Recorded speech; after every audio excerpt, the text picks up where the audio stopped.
Pagtanggap sa mga ipinagkaloob na ng Diyos. Hindi porke ipinagkaloob na ng Diyos ay nasa iyo na. Kinakailangan mo pa rin tanggapin.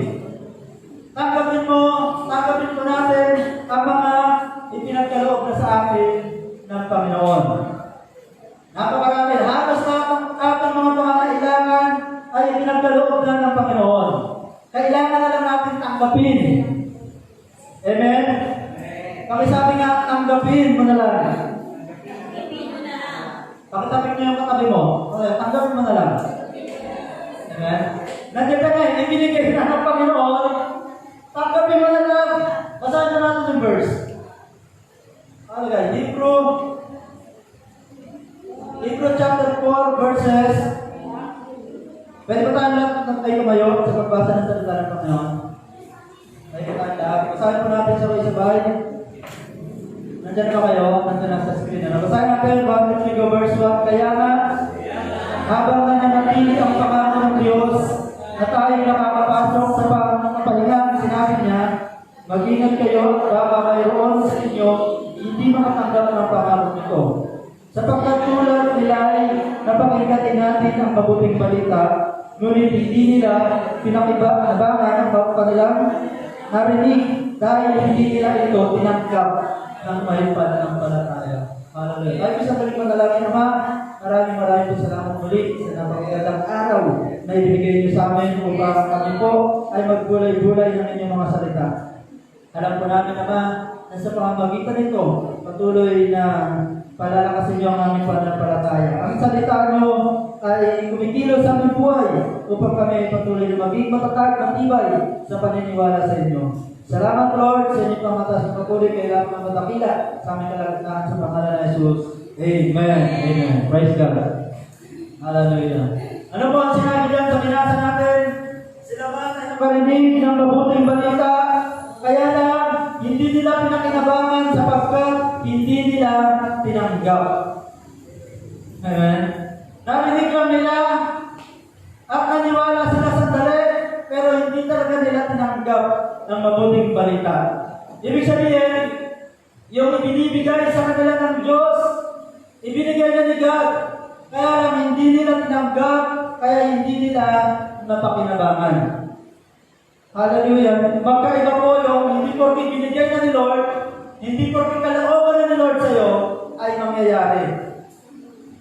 Anumang kalooban ni Lord sa ating buhay, ay dapat namin tanggapin. Paniwalaan na ito ay mangyayari, akinin. Akinin mo na, tanggapin mo na, upang ito ay mapasayo. Hindi porke kalooban ni Lord na ikaw ay maligtas, ligtas ka na. Hindi porke kalooban ni Lord na ikaw ay gagaling, magaling ka na. Kinakailangan mong tanggapin ang kaligtasan. Kinakailangan sabihin mo, Lord, I receive the salvation na ibinigay nyo sa pamamagitan ni Jesus Christ. Tanggapin mo. Amen? Nais ng Diyos ng lahat ay maligtas, kaya lang hindi lahat ay tumatanggap. Nais ni Lord na lahat ay mapagpala niya, kaya lang hindi lahat ay naniniwala. Nais ni Lord na lahat ay gumaling, kaya lang hindi lahat naniniwala na sila ay magaling na. Ang madalas na sinasabi nila, ako ay may sakit, ako ay mahina, sa pagkumuli ng pagkamot, ganito ganyan, puro problema, ang kanilang iniisip. Hindi tinatanggap ang mga sinabi ng Panginoon, I will provide for you, I will heal you, I will bless you. We need to receive. Amen? Kami sabi nga, I will receive. Amen. You need to receive. Not just to listen. Not just to listen. Kinakailangan sabihin mo, Lord, I receive. I believe. Hallelujah. So, alam niyo po, merong, bago tayo mag-focus sa verse natin, merong isang pangyayari sa buhay ng Panginoong Jesus. Minsan, napagaan siya sa Bethesda. Nang panahon ni Jesus Christ, yun ay lugar na kung saan maraming mga tao o maraming mga may sakit ang nagkakatikon sa lugar na yun. Sa lugar ng Bethesda, meron itong tubig o parang swimming pool. May mga panahon na ang anghel ay bumababa, ginagalaw yung tubig ng swimming pool pool, at kung sino mang mauna na makarating dun sa swimming pool, ay gumagaling sa kanilang sakit. Meron doon isang lalaki na 30 years na siya nandoon na may sakit. 30 taon na siya nandoon sa Bethesda na may sakit. Minsan, namadaan doon ng Panginoong Isus at tinanong siya ng Panginoong Isus, ibig mo bang gumaling? Ano pa ang sinabi niya? Basahin natin pa malinaw. Pakilagay yung picture para mas maintindihan natin. Nandiyan ba? Medyo malabo pala. So nakikita niya, dumaan dyan si Jesus Christ sa lugar na ng Bethesda kung saan maraming mga may sakit na nagkakapipon. At tinanong niya yung isang lalaki ron, gusto mo bang gumaling? Ano ba sinabi ng lalaki? Basahin natin sa verse 6. Jesus na siya ay nakahiga na lamang at nalamang siya ay matagal na may sakit, ay sinabi niya sa kanya, ibig mo bang gumaling? Verse 7, sumagot sa kanya ang lalaki may sakit, Ginoo, walang tao maglusong sa akin sa tipunan ng tubig kapag inakalawkaw ang tubig. At samantalang ako'y lumalapit, ay nakalusong na muna ang iba bago ako. Hindi siya tumagaling sa loob ng 30 years dahil sa kanyang dahilan. Walang tumutulong sa akin, walang nagdadala sa akin sa pool. Marami siyang dahilan at sinasabi niya, kapag pupunta naman ako, may nakukuha na sa akin. Kaya sa loob ng 30 years, natutuloy siya, walang magandang nangyayari sa kanya. Sa loob ng 30 years, gano'n at gano'n ang buhay niya. Dahil puro siya rason. Sinasabi niya, wala tumutulong sa akin, sinisisi niya yung mga tao, bakit niya ako tinutulungan, kaya hindi na mabago ang aking buhay. Ganon. Ganon at ganon siya. At ayaw niya nang mag-isip ng paraan. Ayaw niya nang pumilos, nakahiga na lang siya ron. Naghihintay siya ng tulungan sa loob ng 30 years. Sabi ng Panginoon, sa loob ng 30 years, paano siya pinagaling ng Panginoon? Hindi siya pinag-pray ni Jesus Christ na gumaling. At sinabi lang sa kanya ni Jesus Christ, verse 8, sinabi sa kanya ni Jesus, bumangon ka. Buhatin mo ang higaan at lumakad ka. Yun lang ang sinabi ni Jesus Christ sa kanya. Hindi siya pinag-pray ni Jesus Christ na gumaling. Hindi nagpalaya sa Jesus Christ ng demonyo. Parang ibig sabihin sa kanya ni Jesus Christ, ayan ba ang rason mo? Walang tumutulong sa'yo, kaya ka di ka magaling. Sa loob ng 30 years, nakahilata ka dyan, tumayo ka. Buhatin mo yung higaan, lumakad ka. Nung tumayo siya, na-realize niya, kaya niya pala. Na-realize niya, agaling pala siya. Na-realize niya, makakalakad pala siya. Sabi niya sa kanya sarili, 3 years ako nakahiga dito. 3 years, 30 taon, nakahiga ako dito. Walang nangyayari pagbabago sa buhay ko. Kinakailangan niya lang pala tumayo, magsikap. Kinakailangan sabihin sa kanya ng Panginoong Isus. Paalalahanan siya ng Panginoong Isus. Huwag kang lumilatagan. Tumayo ka, lumakad ka, may magagawa ka. Huwag kang magrason na walang tumutulong sa'yo. Pag pupunta ka na roon, may nakuuna. Kaya walang nangyari sa buhay niya sa loob ng 30 years dahil puro siya rason. Puro siya negative. Ayaw niyang tanggapin. Ayaw niyang sabihin, I am strong. May magagawa ako, may maiisip akong paraan. Ayaw niyang tanggapin na ang Diyos ay tutulungan siya pag tumilos siya. Pero pinaalala ni Jesus Christ kung anong dapat niyang gawin, ang ginawa niya, nagkaroon ng himala sa buhay niya. Hallelujah. Amen? Amen. Ano ba may ibig sabihin ng kasaysayan na yan? Ano ba para sa atin? Huwag po tayo puro negative, puro rason na wala tayong magagawa. Ang Panginoon, ginawa niya na ang lahat para sa atin. Ibinigay niya na ang lahat ng kailangan natin upang mayroong nangyari pagbabago sa ating buhay. Si Jesus namatay na sa krus ng Kalbaryo, binayaran niya ang ating mga kasalanan, walang dahilan para tayo ay hindi mabago. Tinanggap na tayo na God kahit na sino pa nagawa, tinanggap na tayo. Walang dahilan para wala tayong magawang maganda.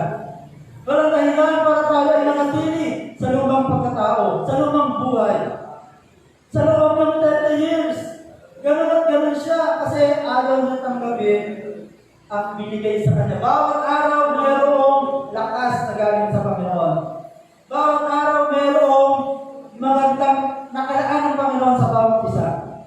Sa atin, i-claim lang natin, tanggapin natin, paniwalaan natin, at umilos tayo ayon sa sinasabi ng salita ng Panginoon at hinahanap nating himala, miracles, pagbabago ay ating mararanasan. Amen? Hallelujah. Palakpakan muna natin ang ating Panginoon. Hallelujah. So, sabi sa kanya ng Panginoon, tumayo ka. Huwag kang manatili dyan ang kahiga. Huwag kang manatili dyan sa kalungkutan. Huwag kang manatili dyan, nagbumukpok ka, wala ka na maisip na magandang idea. Lagi ka lang iniisip yung mga nakaraan. Parang ganun ang ibig sabihin sa kanya ng Panginoon. Ano ba? Ganyan ka na lang ba? Sa loob ng buong buhay mo, hindi ka na ba mag-iisip at kikilos? Parang ganun sinabi sa kanya ng Panginoon. Tumayo ka. Huwag ka dyan ang kailata. Buhatin mo yung higaan, lumakad ka. Mayroong pa magandang mangyayari sa iyo. Amen? Magkaroon ka ng pag-asa. Tanggapin mo ang sinabi ng Biblia. The Lord is good every day. His love, His loving kindness is new every morning. Hallelujah. Tanggapin po natin at mayroon tayong mararanasan ay malalaman ng Panginoon. Hallelujah. So, paano tanggapin ang kaloob ng Panginoon? Kasi, hindi porke ibinigay niya na, nasa iyo na. Hindi porke namatay na siya sa krus, ligtas ka na. Hindi porke binayaran na ng ating mga kasalanan, nalinis ka na. Kinakailangan i-apply mo sa iyong buhay. Tanggapin mo at sabihin mo, ako ay malinis na sapagkat ang dugo na Jesus ay natinis na sa krus ng Kalbaryo. Ako ay ligtas na sapagkat sinabi ng Biblia na sumasampalataya sa Panginoon ay hindi na mapapahamak, sila ay may buhay na walang maganda. We need to receive. We need to receive. Nakala ng iba, porque kalooban na ng Diyos, yan ay mangyayari. Porque binigay na ng Diyos, yan ay nasa Kanya na. Hindi po gano'n, hindi po automatic. Kinakailangan po natin i-apply. Tanggapin po natin. Bawat araw, paniwalaan natin. Hindi po binigay na sa inyo ng Diyos na dyan na. You need to receive. Amen? Kapag binigay ko sa inyo ang cellphone na to, ayan ha, sabi ko, sa inyo na yung cellphone na yan. Eh, hindi ba naman kinuha? Hindi ba naman tinanggap? Hindi ba sinabi, ay, akin na to ha? Hindi mo sinalas. Wala to sa'yo. Wala to sa'yo. Nandiyan pa rin yan, nakalapag pa rin dyan. Nakalapag pa rin dyan kasi hindi mo inaangkin, hindi mo piniklaim, akin ka. Binigay ka na sa akin. I receive you. So, hindi, kaya minsan hindi nangyayari ang kalooban ni Lord sa buhay ng maraming mga tao. Ayaw nila tangkinin, ayaw tanggapin, ayaw paniwalaan. Pagdating ng problema, ang pinapaniwalaan ay yung takot. Pinapaniwalaan yung kanilang nararamdaman. Pinapaniwalaan yung kanilang mga nakaraan. Ganito yan, ganito, ganyan. Nanatili na sa mga nakaraan. We must move on and accept kung ano ang ibibigay sa atin ng ating Panginoon and then magkakaroon ng pagbabago sa ating buhay. Amen? Amen. Ang mga benepisyo sa krus ng Kalbaryo ay napakarami. Kagalingan, kalakasan, pagpapala, kalayaan. Pero hindi automatic na yan ay nasa tao na. Ang kalayaan ay kinakailangan mong i-claim. Kinakailangan mong paniwalaan. Hallelujah. Amen. So, sa mga makita ng pananampalataya, basahan na natin 1 John chapter 5 verse 13. 1 John chapter 5 verse 13. Ang sabi dyan, isinusulat ko ito sa inyo upang malaman ninyo na kayong sumasampalataya sa anak ng Diyos ay may buhay na walang hanggan. Kayong sumasampalataya sa anak ng Diyos ay may buhay na walang hanggan. So natanggap natin ang buhay na walang hanggan sa pamamagitan ng pananampalataya. So mayroon pa na ang buhay na walang hanggan. Hindi sinabi ng Biblia na magkakaroon ka ng buhay na walang hanggan. Hindi sinabi gano'n. Ang sinabi, ang sumasampalataya ay may buhay na walang hanggan. Mayroon pa na niya. Ituloy mo yan. Meron na akong buhay na walang hanggan. Sapagkat sumasampalataya ako sa anak ng Diyos. Walang iba kundi ang Panginoong Jesucristo. Hallelujah. Ituloy mo. Meron ka ng buhay na walang hanggan. Hindi mo pa nakikita. Nandito ka pa sa buhay na may katapusan. Pero sinabi na ng Diyos sa Biblia na sumasampalataya sa anak ng Diyos ay may buhay na walang hanggan. So meron pa na kahit wala ka pa doon. Nandito ka pa sa buhay na may katapusan. Pero ang sabi ng Biblia, meron ka na buhay na walang hanggan. Sapagkat ikaw ay sumasampalataya sa Panginoong Hesus.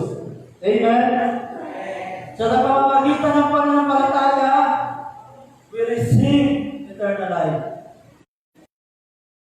Ang pananampalataya ay sinasabi mo, nasa akin na to, itinagkaloob na to ni Lord sa akin. Na kahit hindi mo pa nakikita, pinaniniwalaan mo, nasa iyo na ito. Amen? So, huwag po natin tingnan ang ating sarili. Dahil ang pananampalataya ay paniniwala na nasa iyo na. Hindi ka pa magaling ngayon, may sakit ka pa, pero pananampalatayanan mo na, ikaw ay magaling na, ikaw ay malakas na, pinagaling ka na. Amen. Yun po ang pananampalataya. Verse 14, ang sabi dyan, hindi tayo nagkakabiling lumapit sa Kanya dahil alam natin ibibigay niya ang anumang natin kung ito'y naayon sa Kanyang kalooban. So, dapat ay, ibig sabihin dyan, dapat ay tiyak natin na ito ay kalooban ng Panginoon. Alam mo na kalooban ng Panginoon, paano mo malalaman ang kalooban ng Panginoon? Paano mo malalaman? Kalooban ba ito ng Panginoon? Paano mo malalaman? Una, ito ay ginawa ng Panginoong Hesus. Ano ang ginawa ng Panginoong Hesus? Nagpagaling, nagbago ng buhay, nagligtas, nag-provide ng mga pangangailangan. Makikita natin ang ginawa ng Panginoon. Kaya, kapag katinanong natin, Lord, kalooban niyo ba akong gumaling? Of course, yes, 100%. Kaya ang pananalig, meron 3 steps of faith. Last prayer meeting, nabagin ko yung 3 step ng pananampalataya. Yung unang step, naniniwala ka walang imposible sa Panginoon. Lahat magagawa niya. Yan ay first step pa lang ng pananampalataya. Nasa first step ka pa lang, kapag sinabi mo, I believe there's no impossible with God. I believe God can do all things. Nasa first step ka pa lang. Kinakailangan mo magpatuloy. Step. Ano yung second step? Nasa pagkagulo kayo, pero sasabihin ko lang. Second step ay, hindi ka lang naniniwala na God can do all things. Naniniwala ka na God will give your prayers. Naniniwala ka na tutugunin ng Panginoon ang iyong panalangin. Number 2 yan, number 2. Naniniwala ka, manampalataya na gagawin ng Diyos. Ako na step ng pananampalataya ay manampalataya na walang imposible sa Diyos. First step pa lang. Second step ay manampalataya na gagawin ng Diyos. Diyan po minsan nag-struggle ang mga tao. Pagkakalagin ba ako ng Diyos o hindi?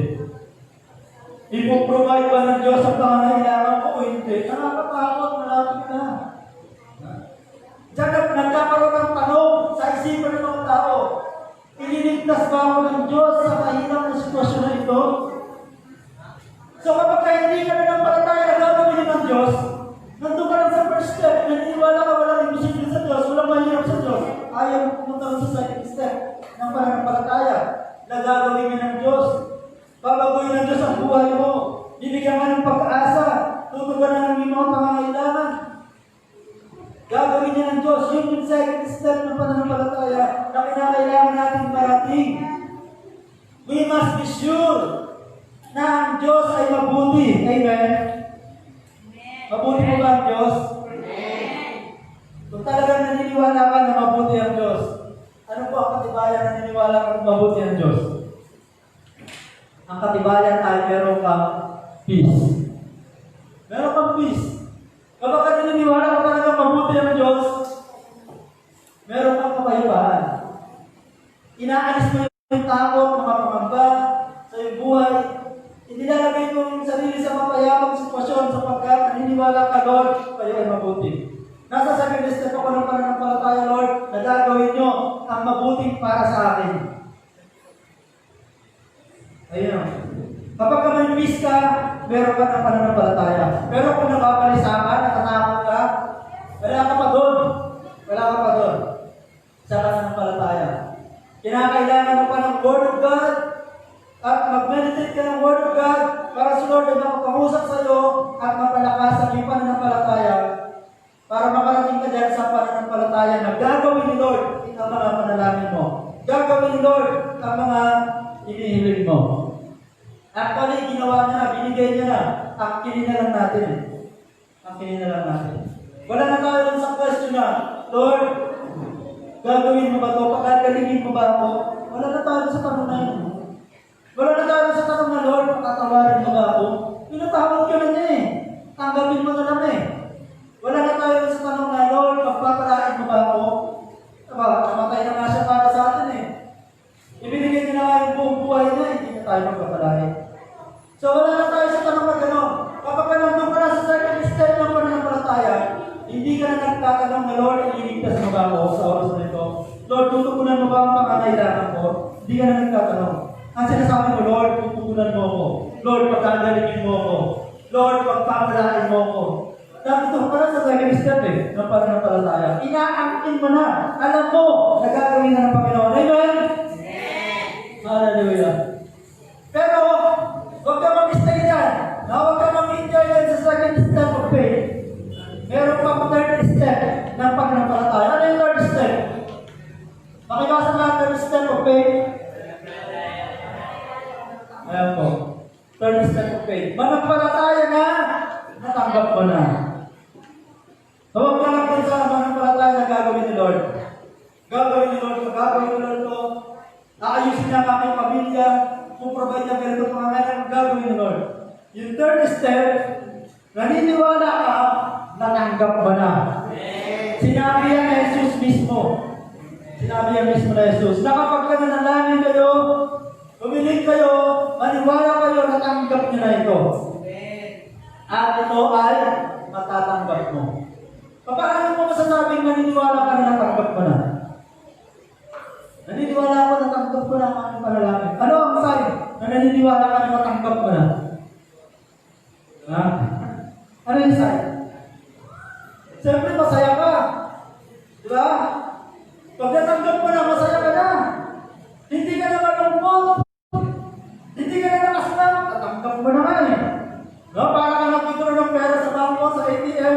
Pag naka-withdraw ka na, sa umpisa nakasinamat ka pa eh. Baka naka-withdraw kaya ako, nakapamamaya, gusto yung balance ko ah.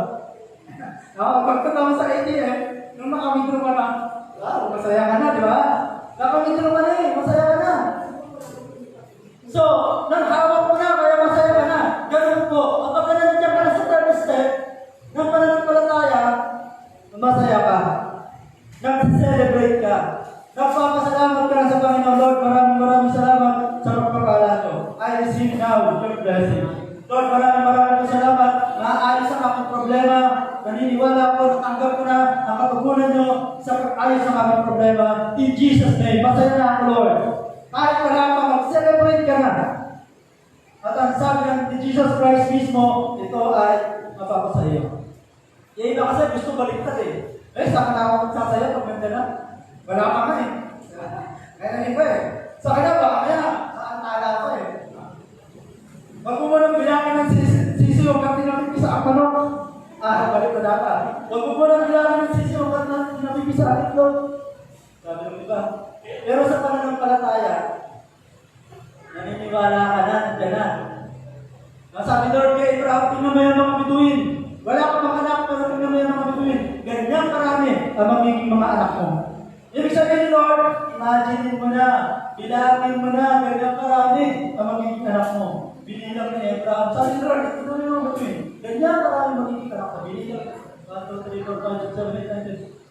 And then hanggang sa natanggap niya. Hanggang sa na-visualize niya na. Naniwala na siya na kahit wala pa mangyayari, nandiyan ka sa kanya. Kakaiba po, no, yung instruction ng Biblia. Huwag pa natin sundin yung instruction ng sanlibutan. Ang instruction ng sanlibutan, mag-celebrate ka kapag ka nandiyan na. Maniwala ka kapag ka nakikita mo na. Kasi ang sanlibutan ay to see is to believe, di ba? To see is to believe. Baka sabi nga sa sarili, I am not to see, to believe. You are not to see, to believe. You are to believe before you see. You have to believe before you see. Ganun pa sa Biblia. Hindi mo pa nakikita, sabihin mo, paniwalaan mo, nasa sa'yo na to. Hallelujah. Dahil si God ay hindi nakikita. Si Lord ay Espiritu, hindi nakikita. At gusto niya tayo ay naniwala sa Kanya kahit hindi natin siya nakikita. So maniwala tayo sa Kanyang mga pangako kahit hindi mo pa nakikita. Kapag ka nandun ka na, nasa third step ka na ng pananampalataya.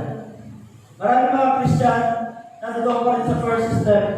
10 years Christian na, 20 years Christian na, nandun pa rin sa first step ng pananampalataya. Walang imposible sa Diyos, walang mahirap sa Diyos. Pero, ayaw maniwala na natanggap niya na yung kanyang pangangailangan. Kaya may mga Christian, tinanong mo, ligtas ka na ba? Ay, hindi pa. Saka pa natin ang malalaman kapag namatay ka na.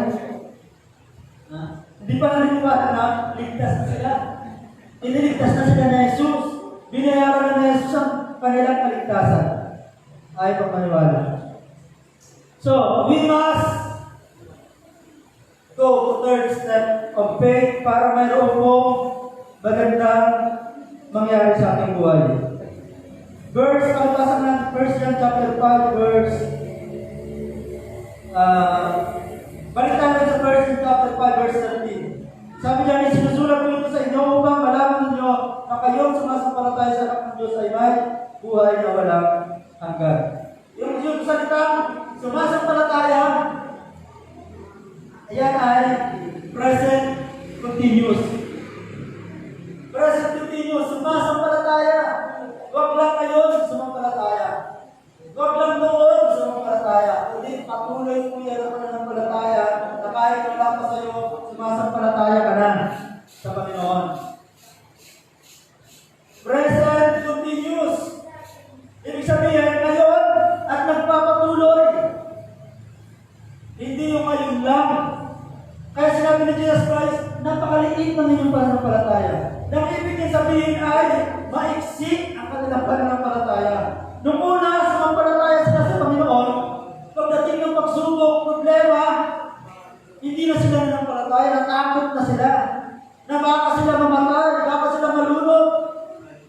Sabi ni Jesus Christ, kaliit ng inyong pananampalataya.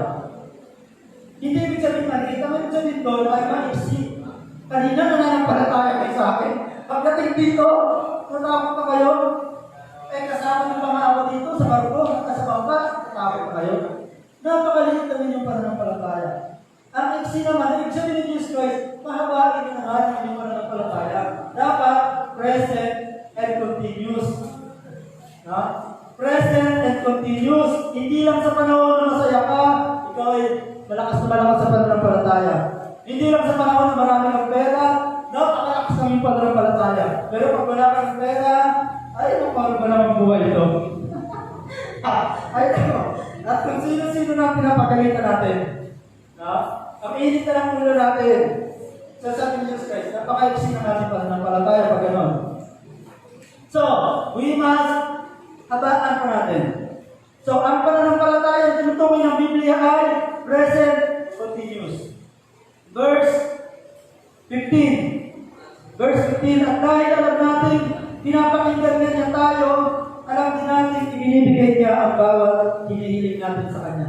So, dapat alam mo. Dapat ibig sabihin, dapat paniwalaan mo. Binibigay ng Panginoon ang bawat hinihiling ko natin. Pero kapag mo. No? At siya naman, binibigay ka naman eh. Tinatakbihan pa natin kuminsan. Binibigay ka ni Lord. Nandiyan na tayo kapagunan. I-claim mo na lang, i-receive mo na lang. At pababago namin yung buhay. Nakakarating ka na sa another level. Nakakarating na tayo sa malibabang yugtok ng ating buhay. Hallelujah. Kasi hindi na, bigyan na ni Lord. No? Kaya na, nag-aanap pa tayo ng iba. Minsan, di ba? Nag-aanap pa tayo ng iba. Lord, meron pa bang iba? Baka meron pang iba. So, we must receive and believe. Alam niyo po si Tarzan? Sino naman daw ito naman sa Tarzan? Si Tarzan ay isang tao. Subalit, ang nag-alaga sa kanya at nagpalaki ay mga gurilya. Sino nakakita ng gurilya? Tingin ka sa tabi mo. Hindi yan. Hindi yan. Tao yan, tao. Pero si Tarzan po, tao siya. Kaya lang, ang kilos na gurilya, lumaglakad sa gurilya, kasi akala niya gurilya siya. Dahil ang nag-alaga sa kanya, mga gurilya. Yung mga magulang niya, tumakas. Dahil may nagtatakang pumatay sa kanila. So tumakas yung mga magulang niya, tumira sa bundok. Dahil habang sila nasa bundok, nag-umpis yung nanay ni Tarzan, ang ipinanganak si Tarzan sa kalagitnaan ng bugat. Ngayon isang araw, sa kapanganak pa ng Tarzan, sinalakay sila ng mga gurilya. Sa mga hindi makakanood ng Tarzan naman. Sinalakay sila ng mga gurilya. Napatay ng mga gurilya ang tatay at nanay ni Tarzan. Pero si Tarzan, baby pa lang, umiiyak si Tarzan. Umiiyak siya. Nung nakita siya ng gurilya, naawa yung gurilya sa kanya. Hindi siya pinatay. Bagkus, inalagaan siya. Pinalaki siya, pinakain siya, hanggang sa lumaki si Tarzan. Akala ni Tarzan, ang magulang niya mga gurilya. Pero isang araw, napatingin siya sa tubig, sa malinaw na tubig. Nakita niya yung kanyang sarili. Hindi ako kamukha.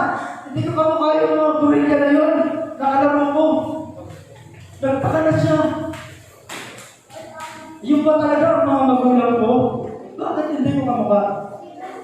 Doon nag-start ang pag-umuni-muni ni Tarzan.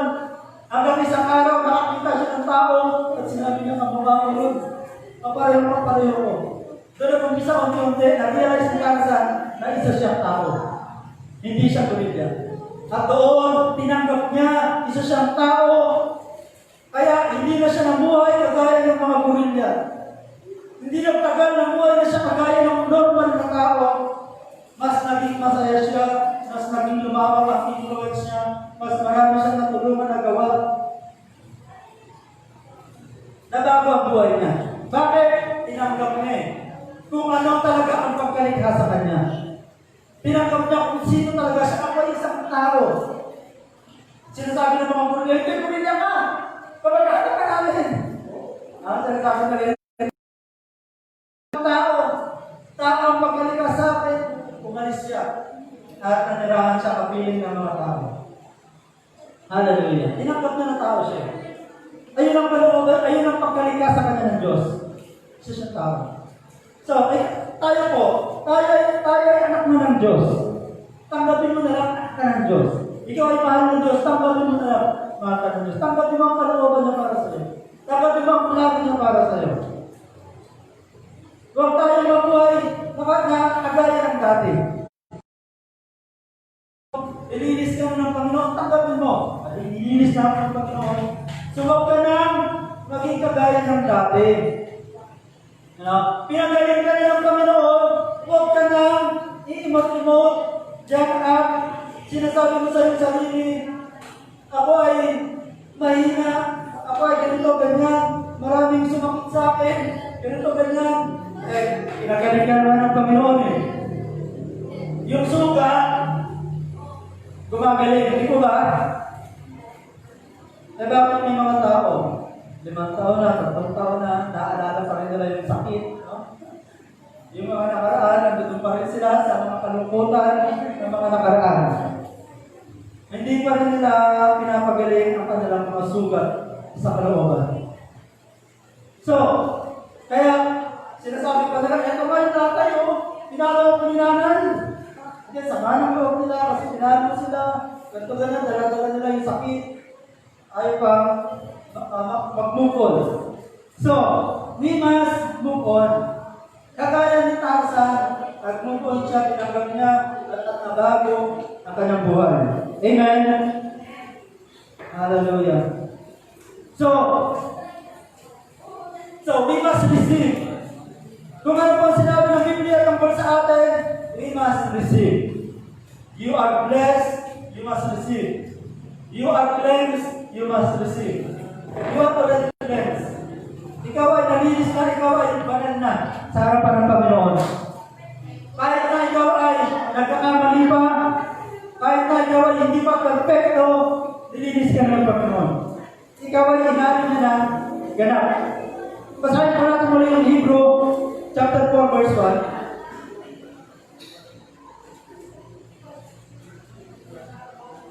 Hebrew chapter 4 verse 1. Kaya nga habang mananatili ang pangako ng Diyos, na tayo makakapasok sa kapahingahan, sinabi niya, mag-ingat kayo at baka mayroon sa inyong hindi makatanggap ng pangako ito.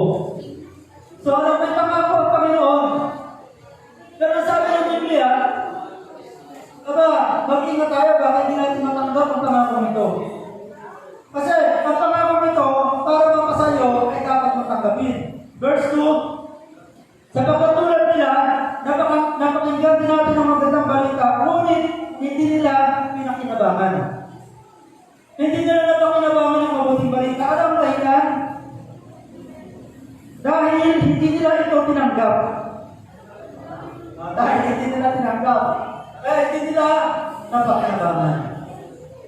So, hindi porke kalooban ng Diyos na maligtas ka ay maliligtas ka na. Tanggapin mo. Hindi porke kalooban ng Diyos na mabago ang buhay mo, mababago ka na. The Lord, babaguhin niyo ang aking buhay. Hindi porke sinabi ng Lord, I have plans for you, plans to prosper you, plans to give you hope in the future. Kinakailangan paniwalaan mo, tanggapin mo. At kung tunay kang naniniwala na maganda ang plano sa iyo, Lord, ano po ang sign? Ano ang sign? Na naniniwala ka, Lord, you have plans for me, plans to give me a hope in the future. Ano ang sign? Magiging close ka sa Panginoon. Hindi ka na pupunta ron sa sinasabi niya, huwag ka dyan ha. Huwag ka na mag-iosing, huwag ka na mag-inom, huwag ka na ganito-ganito. Gagawin mo yan kasi naniniwala ka, maganda ang plano sa iyo ng Panginoon. Amen? O sinabi sa iyo, Lord, pagbasa ka ng Biblia, manalangin ka, mag-devotion pa. Kung naniniwala ka maganda ang plano sa iyo, Lord, gagawin mo yan. Kasi naniniwala ka, inaangkin mo yung sinabi sa iyo, Lord, na He has planned for me, plans to give me hope and a future. Kapag ka inaangkin mo yan, inaangkin mo yung pangako sa iyo, Lord, mababago ang buhay mo. Bakit hindi pa nababago ang ating buhay? Bakit hindi pa nababago ang ating action? Hindi pa talaga natin pinaniniwalaan na may magandang plano si Lord sa buhay mo. Kasi kapag pinaniwalaan mo na may magandang plano si Lord sa buhay mo, nasusunod ka na sa Kanya. Maniniwala ka na sa sinabi niya. Hindi ka na nakukornihan sa Bible study. Yung iba kasi nakukornihan eh. Ako, Bible study. Ako, prayer. Corny naman. Nakakornihan eh. Para lang yan sa mga banal eh. Pero kapag nag-inom, tumantuwa, nagmamalaki. Kapag nagsigarilyo, iakam, di ba? Nagmamalaki ka. O, pare, hindi ka dito, naman na tayo. Pero pag Bible study, nakakaya. Pag Bible study tayo, baka makita ako rin ka ng kaibigan ko. Namokor niyan. Kaya ano po nangyayari? Wala pa nangyayari. Paglipas ng 30 years, ganun pa rin. Nandun ka pa rin sa inuman. Nandun ka pa rin sa pag-iossi. 30 years na. Ano ba yan? 30 years na. Ganyan ka lang ba? O gusto mo ba may bago sa buhay mo? Kung gusto ba natin may mabago sa ating buhay, i-claim pa natin ang pangako ng Panginoon. Sabihin natin na, Lord, maraming po salamat na matay ka sa krus para ako'y baguhin. Kiniklaim ko, mababago ko, at maraming magandang mangyayari sa ating buhay. At Lord, gabayan mo ako, Panginoon. Gabayan mo ako, palakasin mo ako, Panginoon. Inaakit ko ang magandang kalooban mo para sa amin. Tanggapin mo na, paniwalaan mo na, and then, diyan po, magkakaroon ng pagbabago sa ating buhay. Huwag tayo magmukmok, magkaya ng may sakit na yun sa loob ng 30 years, nagmumukmok siya sa kanyang higaan. Sa loob ng 30 years, sabi ni Jesus Christ, sa loob ng 30 years, puro kadahilan, tumayo ka, huwag tumawag higaan, lumakas ka. At siya ay nakapaglakad. Nakita niya na kaya niya pala. Hallelujah. So, huwag mo natin kalilimutan ang mga sinabi ng Panginoon tungkol sa atin. Bagkos, i-claim mo natin ito, panghawakan mo natin ito. Last verse po natin, 2 Corinthians chapter 1, verse 17. Nasabi dyan, pakibasa sa may sabahay ng go, sa Kanya nagmula ang buhay at taglay ninyo. Dahil sa nakikipag-isa ninyo kay Jesus, o kay Kristo Jesus, na siyang ginawang karunungan natin. Sa pamamagitan din niya, tayo itinuring na matuwid, ginawang banal, at iniligtas ng Diyos. Sinabi ka na sa pamamagitan din niya, tayo ay itinuring na matuwid. Hindi ituturing pa lang. Hindi ituturing pa lang na matuwid. Itinuring na matuwid. At sinabi niya, ginawang banal. Hindi gagawing banal.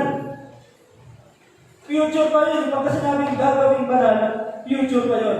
Pero sabi ng Biblia, sa pamamagitan ni Kristo, sa pagkikipag-isa natin sa Kanya, ginawa na tayong banal. Ginawa na ng banal ng Diyos. At sinabi dyan, iniligtas na ng Diyos. Hindi iniligtas pa lang. So, kung natin kalilimutan yung tatlo na yan, ikaw ay matuwid na. Ikaw ay banal na. Ikaw ay ligtas na. Amen? Panghawakan mo yan. Ako ay righteous na. Ako ay righteous na. Ngayon, nagkabalik ka, nagkasala ka. Hindi ibig sabihin, hindi ka na righteous. Kasi ikaw ay naging righteous, hindi dahil sa masunurin ka. Hindi ka naging righteous dahil sa perfect ka. Naging righteous ka dahil meron kang relasyon kay Jesus Christ. Meron kang pakikipag-isa kay Jesus Christ. Tinanggap mo na sa pamamagitan ni Jesus, ikaw ay naging matuwid. Ang dugo ni Jesus ay nabuo sa krus ng Kalbaryo dahil ikaw ay naging malinis. Hindi dahil sa masunurin ka, hindi dahil sa hindi ka nagkakamali, hindi dahil sa perfect ka, ikaw ay matuwid. No! Amen? Ang sabi ng Biblia, tayo ay naging matuwid dahil sa pakikipag-isa kay Kristo Jesus. Ngayon, kung tayo man ay namumuhay ng mabuti, hindi para maging matuwid pa ulit. Tayo nang bumuhay ng mabuti, sumusunod sa Panginoon, sapagkat binago niya tayo. Amen. Ginawa niya na tayo banal. Iniligtas na tayo ng ating Panginoon Jesus. Hallelujah. Wala pa naman ang ating Panginoon. Hallelujah.